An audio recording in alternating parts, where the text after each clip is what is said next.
Welcome everyone and thank you for being here. Well, America is at it again, trying to flex its muscles and bully other countries into submission. And this time it is in the context of tech war. So the global tech war between America and China has entered a new dramatic phase. What began as targeted export restrictions on Chinese firms, it has now escalated into a far-reaching effort to isolate China's AI capabilities. America has imposed a global restriction on the use of Huawei's Ascend AI chips, including the current Ascend 910C and future models such as Ascend 910D. Now, America is warning that any company or government which uses these chips may violate American export control laws.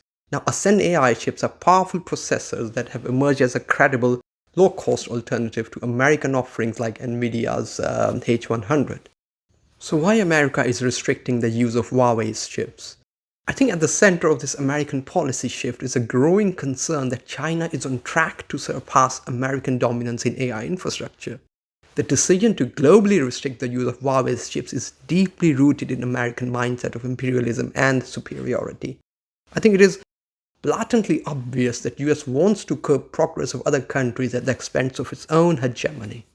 So this is the number one reason. The second reason is that America considers Huawei a security threat. This is why only Huawei has been targeted by America. Xiaomi and other Chinese chip makers have not been targeted. I think this is because Huawei plays a central role in global telecommunications infrastructure and 5G networks, and it also produces advanced chips. So America in the past has alleged several times that since Huawei develops telecommunication infrastructure, its hardware can potentially be used for surveillance. Whereas Xiaomi, on the other hand, it focuses on consumer electronics rather than telecommunications infrastructure. Xiaomi was briefly labeled as a communist Chinese military company by United States Department of Defense in 2021, but Xiaomi successfully challenged the designation in court, and the American government eventually removed that designation. So the main reason Huawei has been targeted is because it is in the space of telecommunications infrastructure. So Huawei has a love affair with American bans and restrictions starting as early as 2012. In 2012, America labeled Huawei a national security threat due to its alleged ties to the Chinese government. In May 2019, America added Huawei to the US Entity List, banning access to American technology including Google services and Qualcomm chips. In 2020, America expanded the ban to block global companies like TSMC from supplying chips to Huawei if American tech is used in the production. In 2020 again, the FCC banned American firms from using federal funds to buy Huawei equipment. In 2022, FCC expanded the ban to cover all imports and sales of Huawei gear in America. In 2023, America imposed AI chip export restrictions, banning companies like Nvidia and AMD from selling high-end AI chips to China and Huawei, even via third parties or foreign fabs. And now we have this global restriction on Huawei chip sales. So Huawei is used to being banned and it has found ways to still develop cutting-edge technology and achieve self-reliance, which is really good. So why are chips so important that America is imposing bans left and right? Semiconductor chips are the foundation of modern technology. They act as brains behind everything from smartphones and computers to electric vehicles and industrial automation. They are also essential for enabling innovations in artificial intelligence, 5G connectivity, and quantum computing. One of the most transformative applications is in self-driving cars, where chips process massive amounts of real-time data to ensure safe and autonomous navigation. Now, as these technologies evolve, semiconductor chips continue to drive innovation across every major industry. And just to note that all the modern chips such as CPUs, GPUs, and memory chips are built using semiconductor materials like silicon. This is why these chips are called semiconductor chips. This terminology helps to distinguish them from other types of small chips such as RFID chips and optical chips.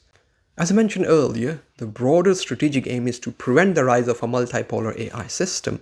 America wants to ensure that global AI infrastructure is built around American tools and standards, not Chinese alternatives, because this helps America maintain its AI hegemony and superiority in the world.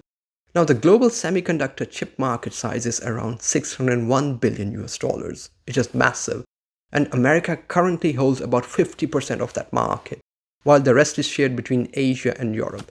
China accounts for approximately 6 to 8% of that market share.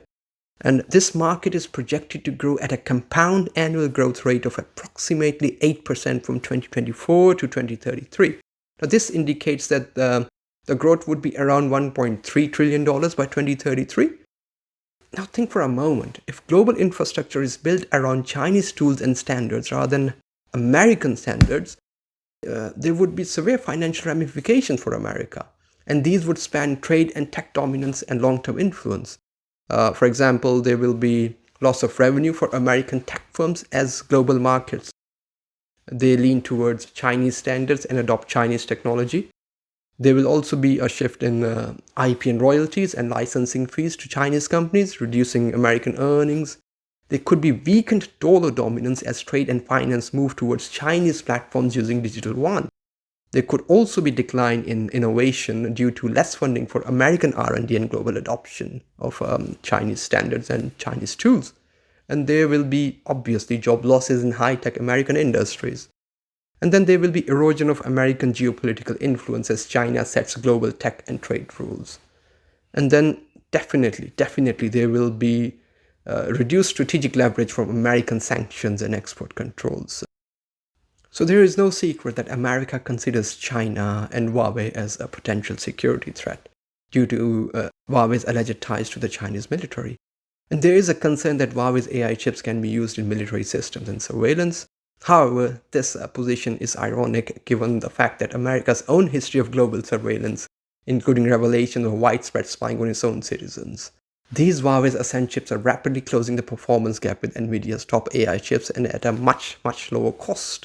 Have a listen to what Jensen Huang, CEO of Nvidia, said about Huawei's chips in a recent interview. There's no question that Huawei is one of the most formidable technology companies in the world.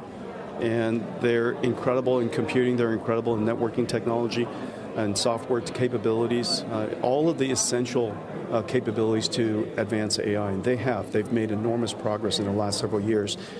Whatever policy the administration puts together really should enable us to accelerate the development of AI, enable us to compete on a global stage. Thanks, everybody. Can I just one more? Like, how far behind do you think China is? China is not behind. Anybody who's ahead of you? China is right behind us. I mean, and just remember that this is a country with great will, and they have great technical capabilities. 50% of the world's AI researchers are Chinese, and so this is an industry that we will have to compete for. China is not behind in the AI race, and Huawei is a formidable company. This is coming straight from the CEO of Nvidia.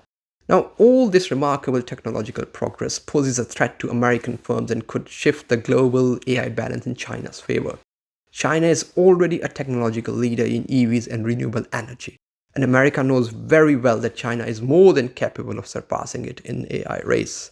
Now, this escalation in tech war and recent ban is built on a claim that Huawei's chips involve American origin technology in their development.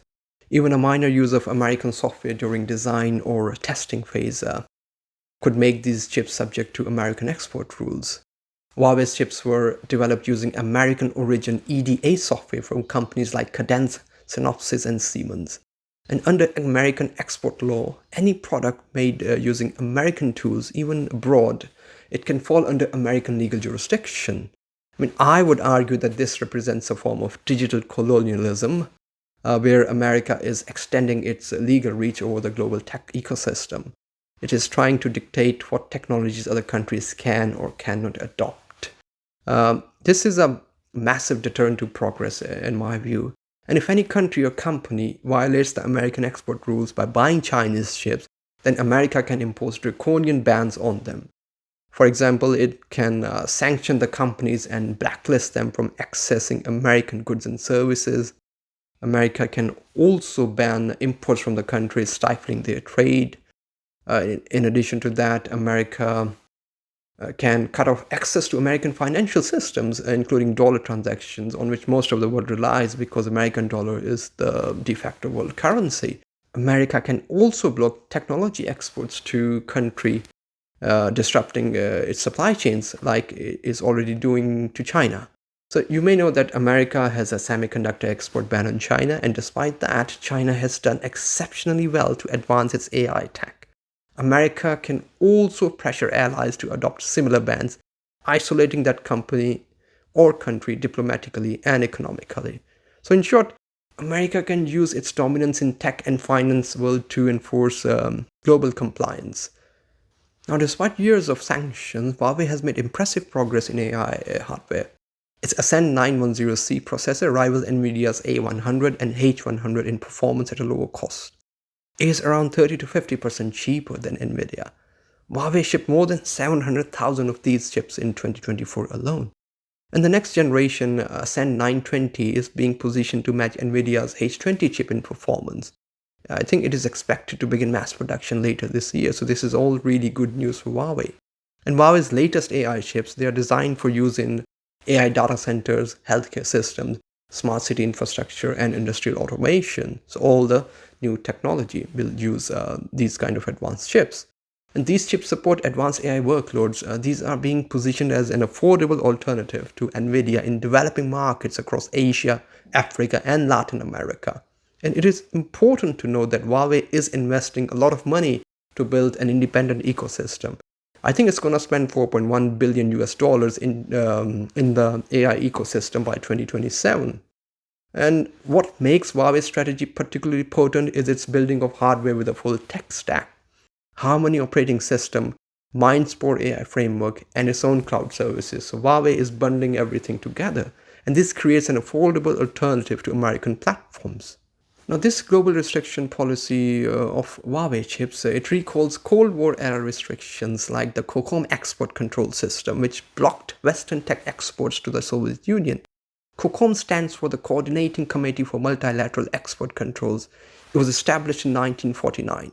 But today, the world is no longer unipolar. American influence is counterbalanced by rising powers, and a few countries are unwilling to follow Washington's lead. So, what has been China's response to all this? China, obviously, it has strongly condemned the United States' recent global restrictions on the use of Huawei's Ascend AI chips, labeling them as a unilateral bullying and a violation of international law. The Chinese Ministry of Commerce criticized America for abusing export control measures and also interfering with China's technological development. Now we know that America uses sanctions and other military tactics to curb progress in the world so that it can maintain its own superiority. It has actively sought to curb China's growth through tariffs, export bans on advanced technologies like semiconductors, and other containment strategies. I deem these tactics ethically and legally questionable.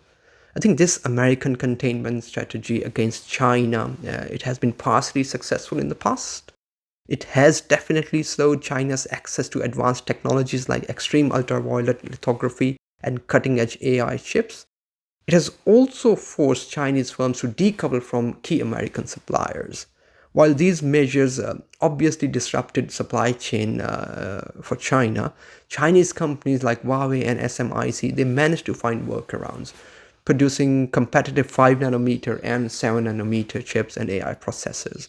I think just recently, Xiaomi has developed its own 3nm smartphone chip. I think its name is XRing O1. So this achievement makes a milestone in China's push for semiconductor self-sufficiency. Have a look at this video. And this launch from Xiaomi, I mean, how much of a big deal is it, not just for the company, but for China and for the rest of the world? Well, it showcases that China is moving very quickly, far more quickly than the rest of the world is moving, largely as a result of being forced to do so because of the tariffs and blocks on U.S. technology going to China and China technology coming out to the West.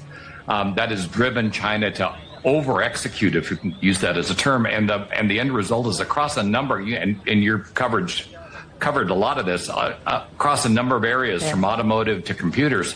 China's not only coming up to parity, they're moving ahead very rapidly.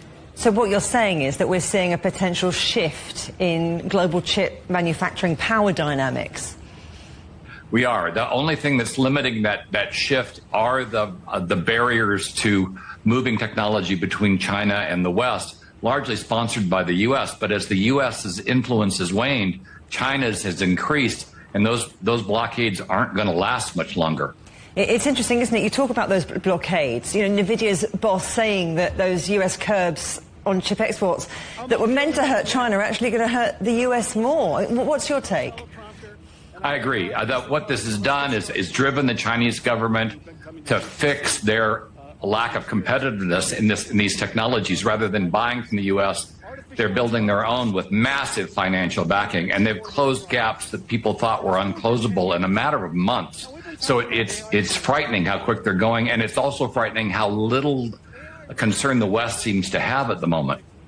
Okay, so the US and China seem to be owning this space, but what about Europe and other burgeoning tech hubs, like maybe India? Have they all left it too late to get in the game?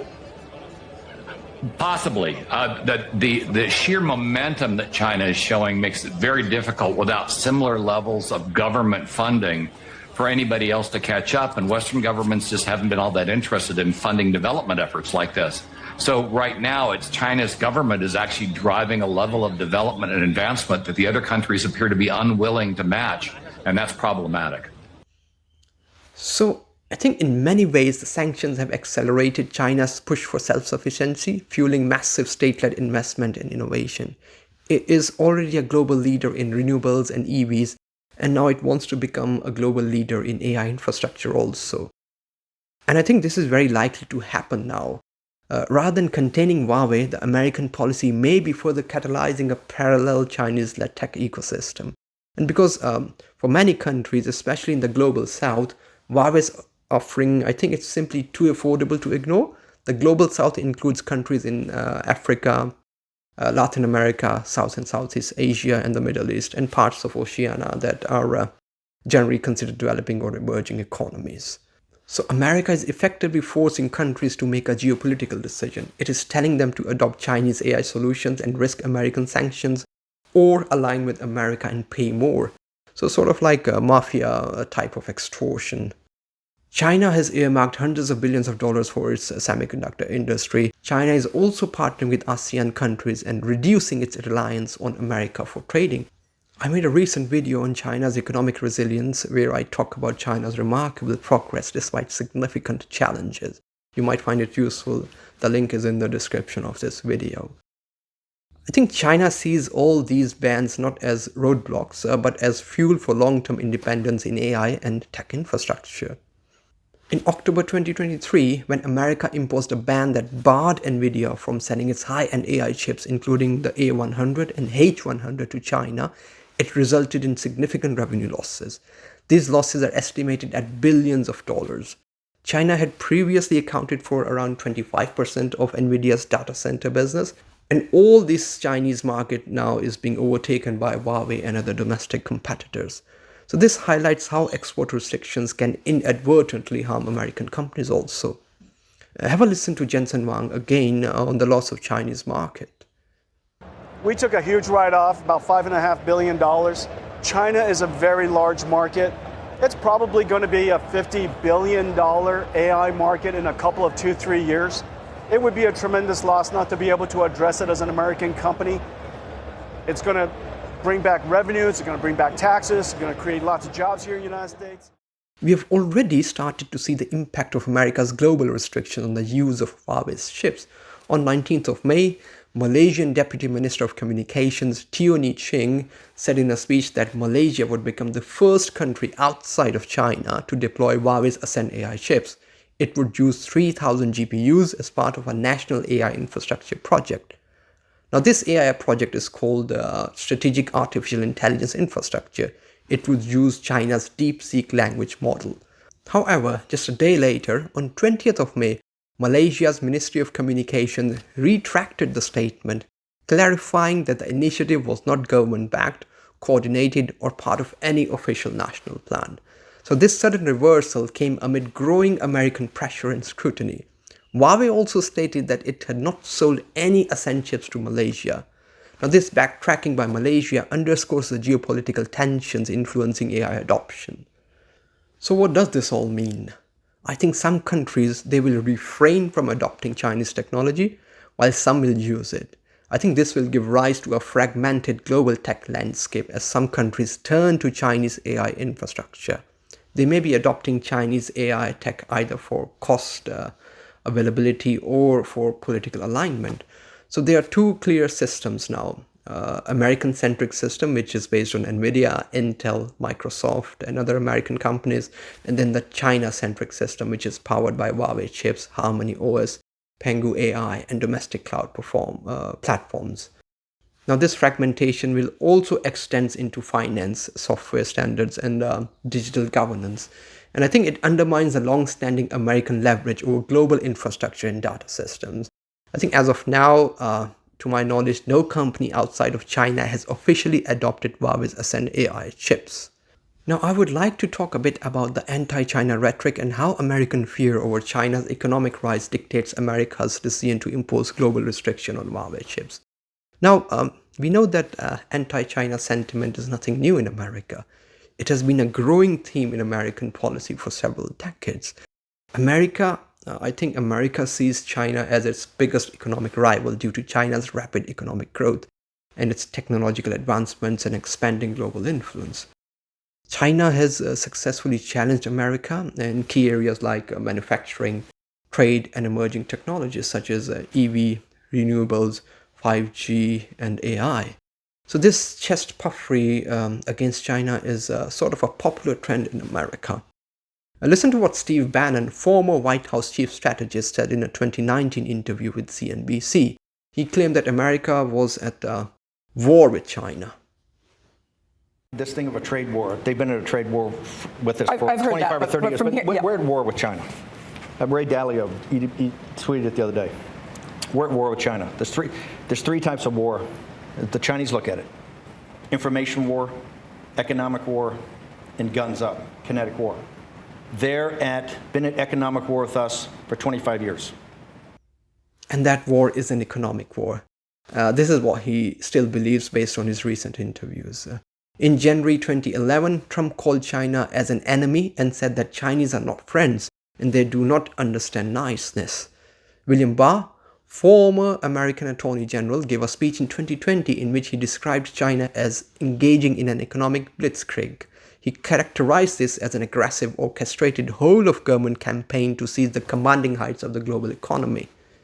Take a listen to what J.D. Vance, Vice President of America, said in a late 2024 interview about China. I think what President Trump has promised to do is go in there, negotiate with the Russians and Ukrainians, bring this thing to a rapid close so that America can focus on the real issue, which is China. That's the biggest threat for our country, and we're completely distracted from it. Biggest threat to America. That is how Americans perceive China. So no wonder America does not like all the rapid progress. Joe Biden called Xi Jinping as a thug during his 2020 presidential debate. Same question to you. Would you allow Chinese firms to build critical U.S. infrastructure? No, I would not. And I spent more time with Xi Jinping than any world leader had by the time we left office. This is a guy who doesn't have a democratic with a small d bone in his body. This is a guy who is a thug who, in fact, has 1 million Uyghurs in reconstruction camps, meaning concentration camps. This is the guy who you see what's happening right now in Hong Kong. And Biden himself is widely known as Genocide Joe, so hypocrisy at its very best. I think there are hundreds of examples of these anti-China sentiment.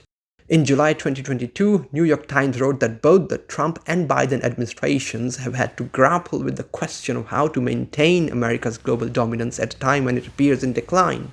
China has ascended as a counterweight. America has thus openly, under both presidents, sought to curb the dominance of China to preserve its own hegemony by limiting China's role in global affairs and its technological progress.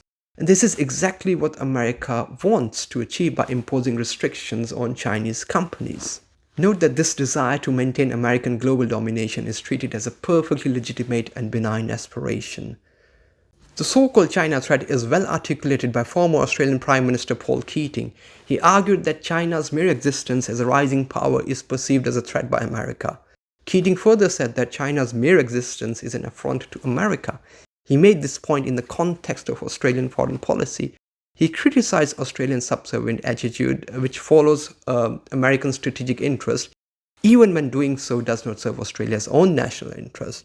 Listen to what Professor Jeffrey Sachs has to say about why America fears China's economic rise and why America wants to curb China's technological progress. This is geopolitics. China has been too successful from America's point of view. And there was a notable article roughly 10 years ago at the Council on Foreign Relations that was written by one of my former colleagues at Harvard University, Robert Blackwell, who became a leading American diplomat. And he said that China's rise is no longer in America's interest because America's grand strategy is to dominate. And now the U.S. can't dominate if China's becoming so large. So already a decade ago, Blackwell and his co-author listed the measures that the United States should follow: closing the U.S. Market by tariffs, stopping the export of high technologies where the U.S. did have an advantage, notably in semiconductors, trying to build trading relations that would exclude China, strengthening the military of the U.S. alliance along the rimlands of China and the South China Sea. Well, the United States has followed through on all of those. That is a foreign policy.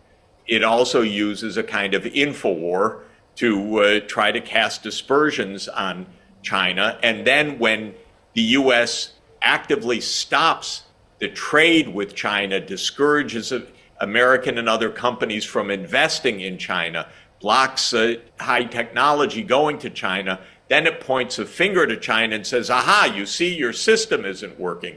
Well, this is a kind of propaganda or baiting of China. This is not serious analytics. Again, I don't believe that it is working. I believe that China is continuing to excel in innovation. I believe that China has a worldwide market. It is the low-cost producer of so many high technologies at this point. You have to wonder, if China is a threat to America, then what is America to China? How does China see America amid of all these hawkish chants? How does China view America's economic warfare? How does China, with its long and rich history and remarkable rise over the past 4 decades to become a global tech leader, view America's escalating economic warfare? I think, wouldn't it make more sense for America to work with China, given that our fates are intertwined and global challenges require cooperation? There's little hope for the planet if America keeps trying to bully others, including the rising economic power. Now, this American effort to halt China's rise in AI could end up splitting the global tech world into two, one led by American companies enforcing tight export controls, and the other by a rapidly self-sufficient China, exporting cost-effective, scalable AI systems. I think in attempting to curb China's technological ascent, America may ironically be accelerating it. This move reflects not just strategic competition, but also an attempt to maintain an imperialistic superiority and a mafia-style grip on the global tech order, pressuring nations to conform or face economic exclusion. Thank you. Cheers.